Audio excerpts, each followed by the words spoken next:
दोस्तों, मेरा नाम इश्तियाक है और आपने बोर्ड पे देख ही लिया होगा कि आज हम हिमालय पर्वत के बारे में पढ़ने जा रहे हैं। तो हिमालय पर्वत के अंदर हम चार चार जो रेंज है प्रमुख, यानी कि ट्रांस हिमालय, महान हिमालय, लघु हिमालय और शिवालिक को देखेंगे। इसके अंदर के सारे पर्वतों को भी कवर करेंगे राज्य। साथ में हम ये भी देखेंगे कि आखिर हिमालय का आखिर निर्माण होता कैसे है। तो मैं आपको एक छोटा सा डायग्राम बना करके समझा देता हूँ। जैसे कि आपने देखा होगा कि नदियों के किनारे में काफ़ी सारे मिट्टी के जो अंश हैं वो जमा हो जाते हैं। अगर आप नदियों के पास देखिए या तालाबों के पास देखिए तो जमा हो जाते हैं। तो कहानी बिल्कुल इसी प्रकार से होती है कि गोंडवाना लैंड, यानी कि यह है हमारा गोंडवाना, ये अफ्रीका के पास है अपना गोंडवाना लैंड। यह है अपना यूरेशिया वाला हिस्सा। ये बीच में है 33 सागर, यानी कि आप समझ सकते हैं इस बात को आराम से कि ऊपर के हिस्से पे यूरेशिया है, उसके नीचे है अपना 33 सागर, लेकिन उसके नीचे कुछ नहीं, सिर्फ सागर ही सागर है। लेकिन उसके नीचे बिल्कुल अफ्रीका के साइड में अगर हम जाएंगे तो हमें मिलेगा एक गोंडवाना लैंड, जो कि अफ्रीका से ही कट के निकलता है। तो कहानी क्या होती है ना, जब ये गोंडवाना लैंड ऊपर की ओर जाता है, यानी कि 33 सागर की ओर जाता है, तो जब ये आपस में जाने लगते हैं, नज़दीक की ओर पहुंचते हैं, किसके, यूरेशिया के नज़दीक पहुंचते हैं। यानी कि मैं आपको इस डायग्राम के माध्यम से समझाता हूं कि ये है अपना यूरेशिया, यह है 33 सागर। यहाँ से यानी कि अफ्रीका से आपका ये आ रहा है गोंडवाना लैंड। मैं आपको इस हिसाब से, इसके एंगल के हिसाब से समझाता हूँ। तो ये है अपना यूरेशिया, ये है 33 सागर, यह है अपना गोंडवाना लैंड। यानी कि मैं इस हिसाब से समझा, यह है यूरेशिया 33 सागर, गोंडवाना लैंड। जो गोंडवाना लैंड है ना वो नीचे से ऊपर की ओर जाएगा। मैं आपको इस डायग्राम से बताता हूँ ताकि आपको काफी अच्छे से समझ में आएगा कि हिमालय का निर्माण कैसे होता है। तो हम नदियों के किनारे पे देखते हैं कि काफी सारे भ्रंश या अंश जमा हो जाते हैं, काफी सारी मट्टियां जमी हो जाती है। क्यों? क्योंकि वो काफी बहाव की स्पीड से आती है, और जब वो आती है तो अपने किनारों पर काफी सारे मट्टियों को छोड़ देती है, जो बड़े बड़े कण रहते हैं उनको छोड़ते हुए चली जाती है। ठीक इसी प्रकार से होता है, यानी कि 33 सागर के किनारे पर, यानी कि यूरेशिया के किनारे पर भी काफी सारे अंश जो है ना वो इस साइड जमा हुए रहते हैं, और इस साइड भी ऐसे ही काफी सारे अंश जमा रहते हैं। क्यों? क्योंकि 33 सागर तो इसके साथ लग रहा है, धीरे धीरे लगते हुए चला जाएगा। ठीक इसी प्रकार से होता है। यही जो अंश जो है ना मैं आपको इस साइड बताऊंगा, ये ठीक इस प्रकार से ये अंश लगे रहते हैं। ये अपना अंश एक बार फिर से मैं आपको बता दूं, ये है हमारा यूरेशिया जो ऊपर वाला हिस्सा, 33 जो बीच वाला हिस्सा, यह है गोंडवाना लैंड जो अफ्रीका से निकल के आएगा। आप अगर 11वीं क्लास की ज्योग्राफी में भी देखिएगा तो आपको दिखाया जाएगा कि ये इस प्रकार से जो है यूं निकलते हुए आ रहा है। तो कहानी क्या होती है ना, यही दोनों, यानी कि ये तो अपने स्थान पे ठीक है, 33 सागर भी अपने स्थान पे ठीक है, लेकिन गोंडवाना लैंड जो है ना वो ऊपर की ओर जा रहा है। यानी कि अब जब ये दोनों, यानी कि ये चीज जो है ना, ये गोंडवाना लैंड है ना वो इस साइड की ओर जाएगा, यानी कि यूरेशिया की ओर जाएगा। जब ये दोनों आपस में जाएंगे ना तो क्या होता है ना, ये देखो मैं आपको इसमें एक डायग्राम में समझा देता हूँ। ये हमारा 33 सागर, ये ज्यादा हो गया।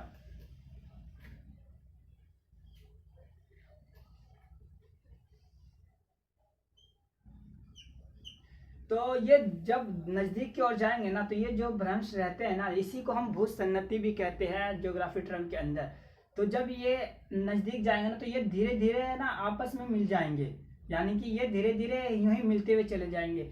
एक वक्त ऐसा आता है कि ये जो गोंडवाना लैंड और 33 सागर जो है ना ये बिल्कुल ही गायब हो जाता है। और जब ये गायब हो जाएंगे ना तो ये जो भ्रंश रहते हैं, यहाँ मट्टियाँ जो है जो अंदर है, यानी कि नदियों के किनारे पे जो मट्टियाँ जमी हुई थी वो सारी मट्टियाँ जो है ना, दबाव पड़ेगा ना तो ये ऊपर की ओर निकलने लगेंगे, यानी कि ये ऊपर की ओर निकलने लगेंगे। आप समझ देख सकते हैं कि ये सारी मट्टियाँ जो है कैसे ऊपर की ओर जा रहा है।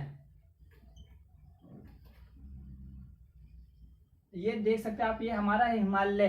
कैसे, कहानी कहाँ से स्टार्ट हुई थी, मैं एक बार आपको छोटे से रिवीजन में आपको दोबारा से डायग्राम में बता देता हूँ कि ये है अपना 33, ये यूरेशिया 33 सागर, और ये है हमारा गोंडवाना लैंड जो अफ्रीका से ऊपर की ओर जा रहा है। ये अपने स्थान पे डटा हुआ है, यूरेशिया भी अपने स्थान पे है। लेकिन मैं इसको यूं ना रख करके मैं आपको यूं समझाता हूँ इस टाइप से।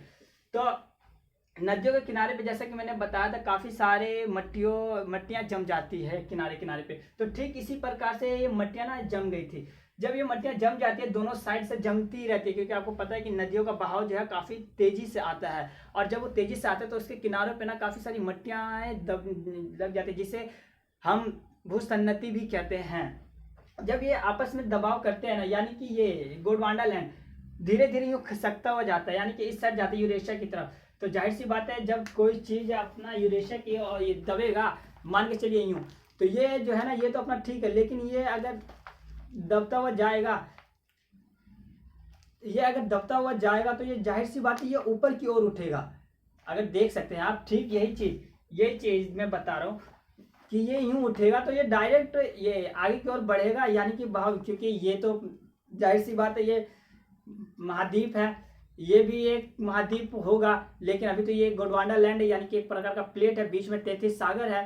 तो जाहिर सी बात है वो 33 सागर की ओर जब अगर जाए आगे बढ़ेगा तो वो यूं उठेगा ही, यानी कि गोंडवाना लैंड जो आएगा दबाव ले करके आएगा। तो जाहिर जाहिर सी बात है बीच के जो भ्रंश होंगे, जिसे हम भूसन्नति कहे थे या मिट्टी कहे थे, वो जाहिर सी बात है उठेगा, यूं उठते हुए जाएगा।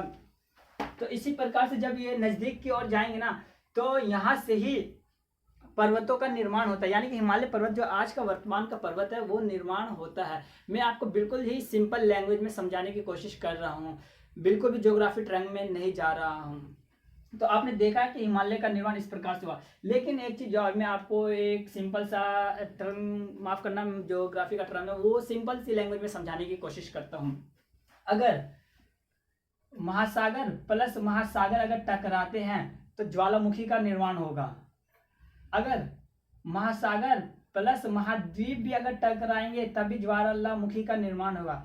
लेकिन महाद्वीप प्लस महाद्वीप अगर टकराते हैं तो ज्वालामुखी का निर्माण नहीं होगा। इसका एग्जाम्पल मैं आपको दे सकता हूँ। अगर महासागर और महासागर अगर टकराते हैं तो ज्वालामुखी का निर्माण होता है। आप अंडमान निकोबार जो है इसका एक महत्वपूर्ण यानी कि एक बहुत अच्छा उदाहरण है। क्यों? क्योंकि ये जो अंडमान निकोबार जो है, जो द्वीप है, ये उसी समय बने थे जब हमारा हिमालय का निर्माण हो रहा था। उसी दौरान के अंडमान निकोबार समुद्र के अंदर से जो ज्वालामुखी निकली थी दोनों के टकराने से, तब जाके अंडमान निकोबार का निर्माण हुआ था। लेकिन आज उसमें मात्र एक सक्रिय ज्वालामुखी है, बाकी सब शांत हो रखे हैं। तो हमने देख लिया है कि आखिर हिमालय का निर्माण कैसे होता है। लेकिन मैं आपको एक चीज़ और बता देता हूँ कि आज की जो वर्तमान ज्योग्राफर है, जब हमारा ये हिमालय का निर्माण हो रहा था और ये प्लेटें जो है वो नीचे की ओर जा रही थी, तो यहाँ से ना ज्वालामुखी निकलती है। मैंने अभी आपको क्या बताया था, अगर महासागर ये महासागर और महाद्वीप, यानी कि ये महाद्वीप और ये महासागर, यानी कि महासागर और महाद्वीप अगर आपस में टकराएंगे तो ज्वालामुखी का निर्माण होगा। यानी कि महासागर और महाद्वीप अगर नीचे की, यानी कि महासागर जाहिर सी बात है नीचे की ओर जाएगा, अगर ये आपस में टकराएंगे यानी कि नीचे की ओर जाएगा, दबाव पड़ेगा, जब दबाव पड़ता है तो ज्वालामुखी का निर्माण होगा। और ये ज्वालामुखी जो आज का हम देखते हैं ट्रांस हिमालय के नाम से जाना जाता है। आज के जो ज्योग्राफर है उनका कहना है कि जो ट्रांस हिमालय है वो जो है ना वो ज्वालामुखी से निर्माण हुआ है। लेकिन खैर ये उनका विवाद है, हम उनके विवादों में नहीं पड़ना चाहते हैं। मैं आपको लेकिन एक टर्म बताया हूँ कि आज के ज्योग्राफर का कहना है कि जो ट्रांस हिमालय है वो ज्वालामुखी से निर्मित हुई है। क्यों? क्योंकि हमें वहाँ से काफ़ी सारी ऐसी संरचनाएं मिली है जो ज्वालामुखी से निकलती है। आखिर ये ज्वालामुखी मिलता कहाँ है, एक क्वेश्चन ये भी आएगा। आखिर ये जो हमने काफ़ी देखा, ये गोंडवाना लैंड जो है ये ऊपर कैसे चला गया, ये आखिर इधर क्यों घसक गया, ज्वालामुखी क्यों निकल गया। तो सिंपल सी बातें मैं बताऊंगा, 3 टर्मिनोलॉजी की बातें करूंगा। जिस पे हम खड़े हैं उसे स्थल मंडल कहते हैं, इसके नीचे आता है मध्य मंडल, इसके नीचे आता है बहिर्मंडल। बहिर्मंडल एक ऐसा मंडल है जिसके अंदर ज्वाला मैग्माएं मिलती है।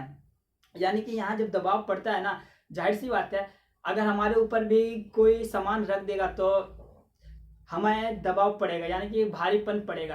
तो ठीक वैसे ही अगर स्थल मंडल के नीचे है मध्य मंडल, मध्य मंडल के भी नीचे है बहिर्मंडल, जाहिर सी बात है जब काफी भारी चीजों का वजन पड़ेगा तो वो तो जाहिर सी बात है गर्म होगा ही होगा, मैग्मा निकल पिघलेगा ही पिघलेगा। बस यही कारण होता है, जो मैग्मा जो है ना वो स्थानों से एक स्थान से दूसरे स्थान पे धीरे धीरे धीरे धीरे चलती रहती है, जिससे आज भी वर्तमान में भी काफी सारे महाद्वीप देख सकते हैं कि निर्माण होने वाला है। एग्जाम्पल के तौर पे न्यूजीलैंड के पास देखेंगे तो एक न्यूजीलैंडिया नाम का एक महाद्वीप 8वां महाद्वीप बताया जा रहा है, जो ज्योग्राफर का कहना है कि कई दशकों बाद हो सके तो ये हो आ सकता है, संभव है कि 8वां महाद्वीप हो। अगर जीता जागता एग्जाम्पल ही आपको अगर देखना है तो आप अफ्रीका का मैप उठा के देख लीजिए। अफ्रीका के मैप पे तंजानिया के पास जाइएगा तो आपको दो हिस्से नजर आएंगे, एक अफ्रीका इस साइड आएगा और बीच में से काफी सारी नदियां निकलती हुई आएगी, और हल्का इस साइड आएगा तंजानिया का इधर वाला।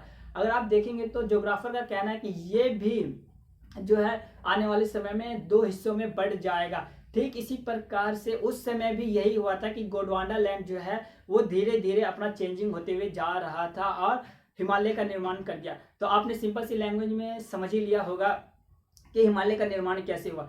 33 ये गोंडवाना लैंड ऊपर की ओर आया, बीच में 33 सागर था, ऊपर यूरेशिया था, यूरेशिया अपने जगह पे टिका हुआ था।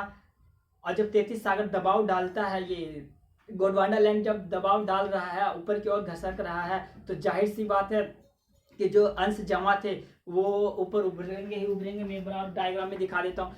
ये अपना मान के चल लीजिए यूरेशिया है, बीच वाला मान के चल लीजिए महासागर है, 33 सागर, ये है गोंडवाना लैंड। अगर जब ये दबाव पड़ेगा तो जाहिर सी बात है ये ऊपर उठेगा ही। ठीक इसी प्रकार से हिमालय का निर्माण हुआ है। लेकिन एक बात की कहानी ये आती है कि फिर ये 33 सागर गए कहाँ हैं? तो 33 सागर कहीं गायब नहीं हुए हैं। आज हम भूमध्य सागर को देखते हैं तो वो भी 33 सागर के पास है। अगर हम प्रशांत महासागर की ओर जाएंगे तो वो भी एक 33 सागर में है। यानी पृथ्वी पर तो पूरा महासागरी सागर है, तो कहीं भी जा सकते हैं नजदीक में। तो हमारी कहानी यहाँ तक रहती है। ये चीज आपको याद हो गया होगा। सिंपल सी बात है, अगर महासागर टकराएंगे तो ज्वालामुखी निकलेगा, महासागर और महाद्वीप भी टकराएंगे तो ज्वालामुखी निकलेगा, लेकिन महाद्वीप टकराएंगे तो ज्वालामुखी नहीं निकलेगा। तो आपने देख लिया है ये सारी बातें। अब हम अपनी कहानी स्टार्ट करते हैं कि हिमालय का के निर्माण देख लिया।